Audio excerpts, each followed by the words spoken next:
And join me in welcoming to the stage for Removing the Silence, Melanie Strong, VP GM of Nike Skateboarding, Adama Iwu, VP State Government and Community Relations, and Elizabeth Rowe, Principal Flute, Boston Symphony Orchestra.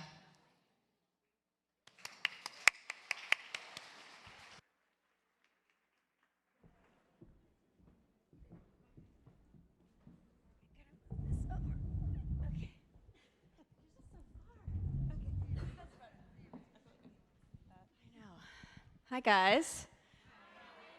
Oh, God, this is so nice. We did not know that we were going to be following Valerie and Sally, so like, oh my God. We're really excited to be here today to talk about employee activism. Before we get started, we had a quick question for you guys. How many of you have seen or experienced something in either your industry or your workplace that made you feel really uncomfortable, but you didn't know what to do about it? Oh, God. Okay, it's super important. We're going to talk a lot about what these two amazing leaders have learned going through their own experiences. We're going to provide some tools, some mistakes, have a really honest dialogue that hopefully will help you guys figure out if you want to address what you're seeing or experiencing. I'm super excited to moderate this with you guys. We have Adama, who Time Magazine has called what did they call you? Well, you were Person of the Year last year and a silence breaker, which is amazing. She's going to tell you a little bit about that story and some of the work. Yeah, silence breaker deserves a clap for sure. Yes, and so she's done some incredible work around sexual harassment in the zone of politics, which you can imagine is an interesting space. Elizabeth, I think, had some amazing courage and incredible story to share because it's a zone that I think a lot of us aren't familiar with in the classical music industry, and some pay equity issues that she spent over a decade working on until some policy changes and the right tools and allies helped her achieve her goal in that space. And the Boston Globe called her the fighter in 2017. So I think both these women have amazing stories. I think it would be great for you, maybe Adama, to start sharing a little bit of your story and how it felt to be the face of this movement in your industry. Hi, everybody. Thank you so much for having me here. I'm really excited to get to chat with you guys. So I'm a lobbyist, and I know that's kind of like a dirty word in a lot of places, but that's me, it's my deal. So I've been working in politics for a long time, close to 20 years now, and I've seen a lot of sexual harassment. It's really pervasive in politics. And it's a place where young people start their careers and they're very powerless, and those power dynamics really work against them. So it's something that women in politics have always talked about, but we just kind of talk to each other about it. Don't wear this, don't go there, that's just how this guy is, be careful, don't be there after that time at night, that kind of thing. And a couple years ago, after we heard the Weinstein tape, where we heard Harvey Weinstein talking to this young actress and saying, you don't want to make me your enemy, you want me as your friend, I was like, I've totally heard that. That sounds very familiar to me. And so right after that happened, literally that night, I went to a political event and I was sexually harassed. And it wasn't even bad. It wasn't the first time. It would really probably never even have registered if that wasn't just all boiling. And so I was kind of on this slow boil, and I was really mad about it, and I didn't know what to do about it, but I wanted to do something, and I was just kind of done with it, because I felt like, how long have I been working in politics, and I've been letting these things go, and I've been counseling younger women, and then these same women are telling me, hey, this happened, and I'm like, well, that's just how that guy is, and they don't even need to say names, because they were doing it to me 10 years ago. I thought they'd done that, they were out of that. I just aged out of whatever cohort they were actually interested in. So I felt like I, at this point, am just complicit in this cycle. So a friend was talking to me, and she said, I want to write something. She wrote a letter. I thought it was great. I said, we should get more women to sign this, and we should see if we can get it published somewhere. So over 3 days, we wrote a letter, which I'm still incredibly proud of. The LA Times printed it, along with a story about how legislative laws protect legislators and shield them from really any repercussions from their behavior. And it went really, really viral. And I have never been viral. And if you are thinking I'd love to go viral, you really would not. And Valerie Jarrett said I read the comments, do not read the comments. Like, a friend told me after that, she was like, it's none of your business what people online say about you, and that is literally one of the truest things anyone has ever said to me. So that's a sidebar. But anyway, it really started this conversation, and so we saw so many legislators start to step down. We saw the Roy Moore situation happen, which I guess, like, deja vu, it's happening again. But it started a conversation about how this is pervasive in all of these industries. It's not just Hollywood, it's not just politics, it's not just academia, it's not the sciences, it's everywhere. And that conversation is really continuing, and I'm proud to have been a part of it, and I'm proud to continue working on these issues. Well done. Elizabeth, how about you and what it's been like for you to spend over a decade of your career working on this and suddenly find yourself playing a very public role in the space of pay equity? Yes, it's. I was thinking about this, and I was thinking that I'm very accustomed to being in a certain kind of a spotlight. The Boston Symphony, we play 4 concerts a week, year in, year out, 2,000 people there every time. That I'm, quite accustomed to and really proud of my achievement to be principal flutist of a really wonderful world-class organization like that. And found myself in a very different kind of spotlight about a year ago when, after a long period of attempting to resolve some pay issues privately and quietly on my own, I filed a lawsuit. And it became public. It received a lot of media coverage, which was a very eye-opening experience for me, and eventually led to a really wonderful piece of journalism in the Washington Post that took a really in-depth look at this issue within our world. And you won't be surprised to hear that we in the classical music industry have the same issues that we've been hearing about all day today. So I am happy to say that the BSO and I were able to successfully mediate my lawsuit. I'm still working there. I'm very proud to be there. And I'm hopeful that as I start to embrace the opportunity to talk about my story a little bit more publicly, that I can help move our field farther forward towards what we really all want to see, which is, true equality. Amazing. Well done. So let's talk about fear. Did you experience it? How did you work through it? And what did it take for you each to arrive at the decision to activate? Did you have allies? What was going on in your mind? What resources were at your disposal? It'd be great to hear a little bit about that. Yeah, I think you're always terrified before you do something big, right? And I think that's a good thing. And the thing is, you just can't let it stop you from doing a thing. You got to still do it. I was really fortunate when I decided like I was going to do this. A ton of women decided, yeah, I'm sick of this. I want to do it too. I'll do it with you. So we had 147 women from all levels of politics who signed that letter. And that's why it was so powerful, because if Adama had written an op-ed, first of all, it wouldn't be in the LA Times, let's be clear about that, but it wouldn't have gone anywhere, it wouldn't have had any weight. But the fact that all of these other women, some of them were legislators, some of them worked in the Capitol, were staff, some of them had their own businesses, PR firms, lobbying firms, journalists, that kind of thing, that added the weight to it, and it was like slightly less terrifying.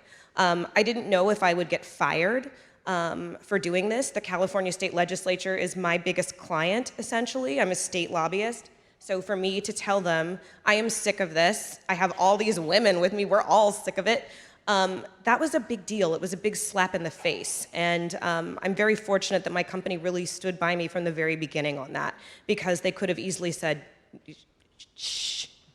Troublemaker. Yeah, you're done. And I actually do know one young woman who worked really closely with me on the letter. She was fired by her firm, and she had to sue and go and try to work out a settlement with them, which they did. They settled because they were wrong. So these things are not easy, and it is. It's about taking that fear, taking that anger, and just deciding, you know what? Damn the consequences. I can get another job. I will figure this out. I can sleep on my friend's couch, because I live in San Francisco, so I couldn't stay if I didn't have a job, trust me. So So yeah, take the fear and use it, run with it. Yeah, I think that's really admirable. I also was very afraid. I shouldn't say that you were very afraid. I was very afraid. And mostly because I actually am an extremely private person, and to have my story being told in such a public way felt, I think talking about pay is especially uncomfortable for all of us, really, and especially because I am quite privileged in the world in general, in my industry already, and to basically come out and say, I am well paid, but I'm not paid fairly, and I believe in my value and my merit, and I am going to stand up for myself in this way. That was terrifying to me. I think I believed it in my core, and it's one thing to think it yourself, it's another thing to just say it out loud and then have to deal with the comments and all of that. And what I want to say though also is that when Adama was talking about the legislature and all of this, that one of the things that was really important to me and valuable to me when I did this, when I took this step, was that the state of Massachusetts, which is where I live, had just passed or just enacted a really wonderful, strong, progressive equal pay act, which enabled me to take my cause forward on my own behalf. So it was quite scary, but I'm glad that I did it. Yeah. We'll take it all. It's so deserved. Elizabeth, can you tell the story of your colleague that supported you in, one, having a very transparent conversation around pay, and two, giving you some courage to go all the way with this? Yes, one of the things that has been so fascinating for me here, listening to all these really interesting discussions all day, has been this emphasis on transparency. And I believe wholeheartedly that this is the key to unlocking so many of the problems that we face. And I am one of 13 principal players in the Boston Symphony. There are only 2 of us who are women. And necessarily, in order for me to understand where I fit in that structure of my colleagues, I had to rely on my male colleagues to speak with me about their salaries and to help me understand this. And I, in particular, had one extremely generous and wonderful colleague who was happy to stand with me on this. And I think what that did, in addition to giving me courage, it also gave me credibility in the eyes of the world, because I think that having your male colleague state that they believe that you should be earning what they're earning, that you are actually deserving, it feels quite different than just saying that for yourself.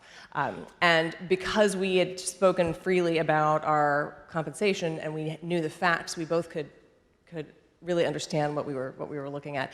That was also made possible by that new Equal Pay Act, which now prohibits employers from prohibiting their employees from discussing compensation. So that's a really important piece of that legislation. Yeah, that's huge. Both 3 of us have talked about the importance of understanding your rights, which can feel very overwhelming if you're not a lawyer or you don't work in politics and government affairs. How did you guys start to understand what your rights were and whether there would be repercussions, just so you could be prepared for those if you were willing to take them on? Yeah, so we started working on our letter on Friday afternoon. On Sunday night, we talked to one of my favorite people in the world. She's become a really good friend, Christine Pelosi. You can follow her on Twitter, SF Pelosi. She's Nancy Pelosi's daughter. She's chair of the California Women's Caucus. She is a delegate, and she's also an attorney. And basically right after we dropped the letter, we realized that we could get sued for defamation, for slander, for all of these things, even though we were very clearly saying we're not naming names. And so we put her on retainer as our attorney, and she gave us a very, very good rate of $1, and we paid it. So we had an attorney.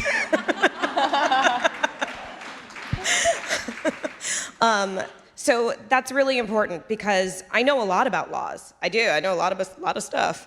I don't know anything about my rights in that area. And that was a really big thing to realize, that just by having the conversations we were now starting to have, because women were coming to us in droves and were like, hey, this is what happened to me. And so we started a Twitter account. You can follow that. We said enough on Twitter. And we were publishing people's stories, and we were trying to scrub them of details so people would not know like who it was. And we started realizing like there's almost no amount of scrubbing. Politics is pretty small, and we could tell immediately who these stories were about. And so we had to stop because we realized like, oh, we're getting into legal trouble. And that's when we brought on Christine, and she was like, stop all that.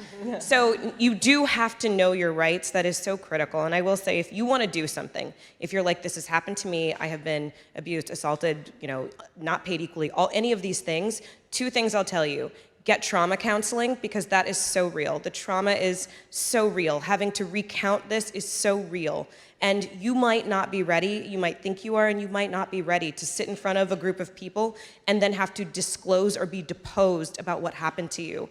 And the second thing is then get an attorney. Once you are mentally stable, you know that you can do this, get an attorney and find out what the repercussions could be from you telling your story, telling the truth. Because all of us have found out at this point what happens when you make powerful men angry. And the repercussions from that are real. Yeah.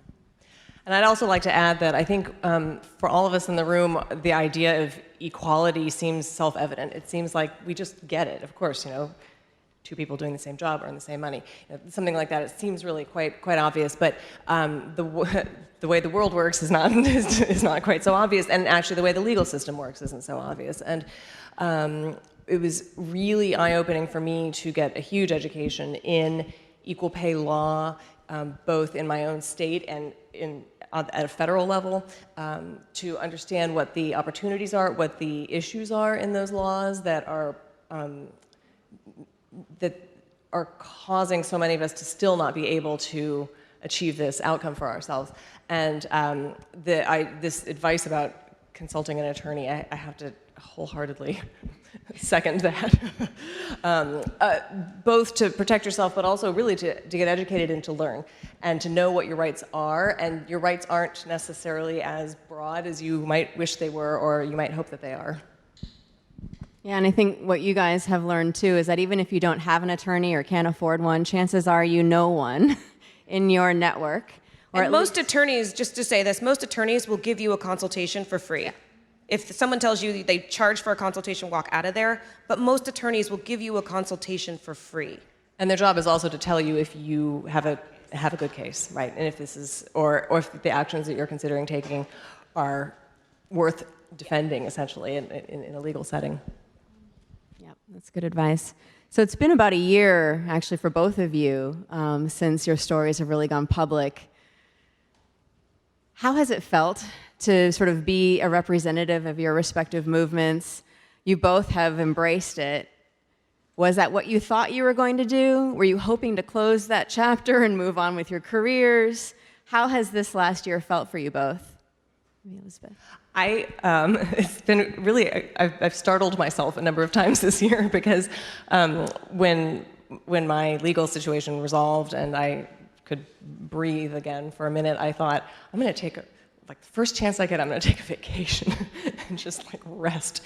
But I just somehow couldn't. And what I've found is that even though when I entered into this process, I was a private person who didn't have a Twitter feed or an Instagram account or Facebook, and that because I was sort of thrust into this role, I have been surprised how good it has felt to really embrace it and to own it and not to shy away from it. And I think a lot of that has been the inspiration that I've gotten from so many women who have reached out to me and other women who I've made connections with in this process who are doing similar actions on their own behalf in their own places of work, and just understanding that whether you choose or don't choose to become a face of an issue or of a movement, that that opportunity is a gift, and to embrace that is empowering. It feels good. It feels empowering, and it feels like I don't need a vacation. So.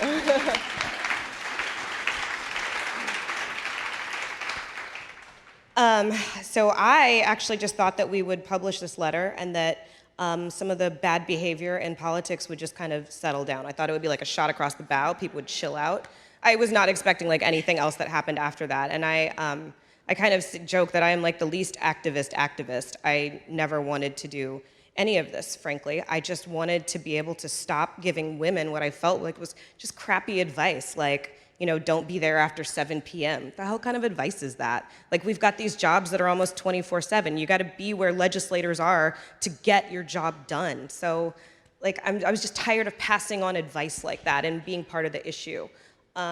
What has really helped me is that I have been able to, I feel like, stay in my lane, basically. I work in politics, so that's where I'm super comfortable. So I was able to continue to work on legislation. We were able to really basically pressure these people into passing whistleblower legislation. They'd held it up for 4 years for basically no reason. Guess what? Right after we published our letter, it passed with an urgency clause, and the governor signed it within about 13 minutes. So, I mean, we were able to push for stuff that we cared about. And so that's one of the things that we want to continue to work on, is looking at some of the standards are really difficult to hit, especially for sexual harassment, hostile work environment in California. The standard is pervasive. It's really hard to hit that, because what is pervasive? Like, it just happened to me, so is that pervasive? No, it was just you. It happened a couple times. Is that pervasive? No, it only happened a couple times. So actually, New York just passed a bill yesterday, just signed it to actually put some guidelines around severe and pervasive, which is their standard in law for sexual harassment. So those are the kind of laws we need to continue to change and continue to put pressure on legislators to change these things. And like, I will go off on my quick rant about, about voting. Yes. Vote in every election, every single election. I can't stress this enough. Voting is not a one-time thing. You don't just get to vote. Like, we put all these women in Congress. It's great. They'll be gone. Vote in every election. It's cumulative. People are like, I can't understand how we just got Mitch McConnell forever. Because people have been voting for him for 40 years. When you didn't vote, people were out there at town halls, sending out mailers, putting flags up in their window with his name. That's why we have these people forever. So if we want the legislators we want, we have to vote in every election. We have to be educated and vote in every election. Yep.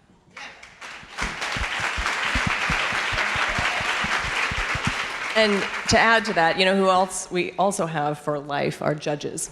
Yes. And this is critically important for us to use our vote to ensure that our courts are not structured in such a way for the next 40 or 50 years that... Which right now they are. Like, we're toast, just FYI. And because it is, I mean, it is really interesting to have been through this legal experience to understand these mechanisms that are in play, and it matters who is the judge. It matters who is your attorney general. It matters all of this. So it's not just even the election cycle that we are tuned into, presidential or senators. There are trickle-down effects to all of that that last well beyond a 4-year blip. Yeah. So maybe our last question, thinking about the fact that I'd say about 80% of you raised your hand at the beginning of this session. I'm not sure you all saw that, but we did.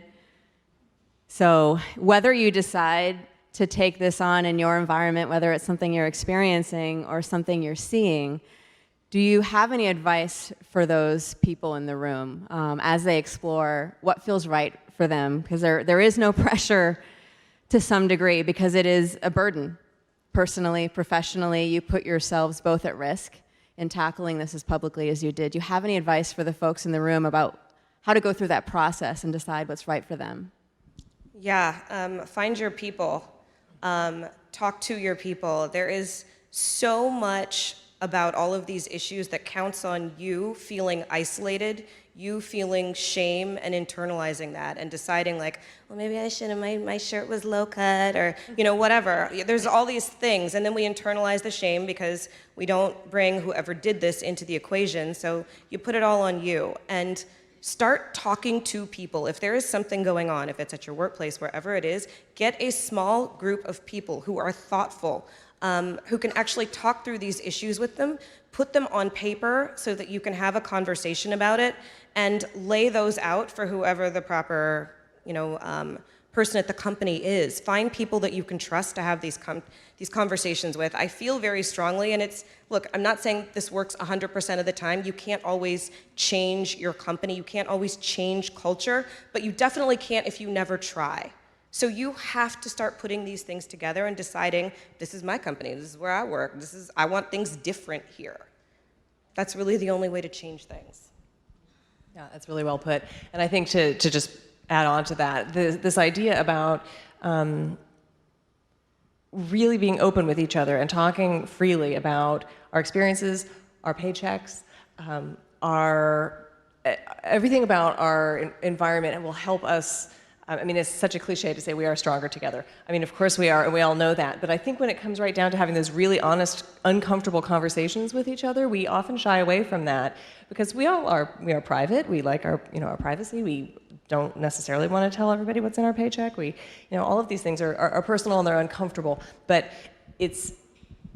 we will be in such a stronger position if we really know where we stand. And knowledge is power, knowledge about your circumstances, knowledge about the law, knowledge about who your resources are. It's all critically important so that we can embrace the power that we actually do have. Amazing. Yep.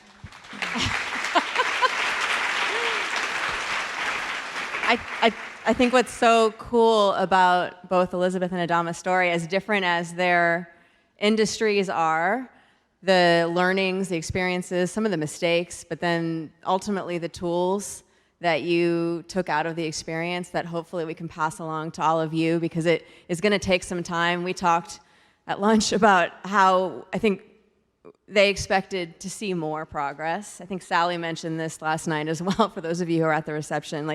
There's just this oh man, are we still talking about these things? And we are, and let's just say that out loud, and then let's share everything we've learned, not only with one another, but with the next generation. It's going to take a little time. But I mean, the courage you both have had, the public, whether you chose to be public or not, you have been, and thank you for that, because I know how hard that's been for both of you. But it's made a huge difference, and thank you for being able to share that with the room today. Appreciate it.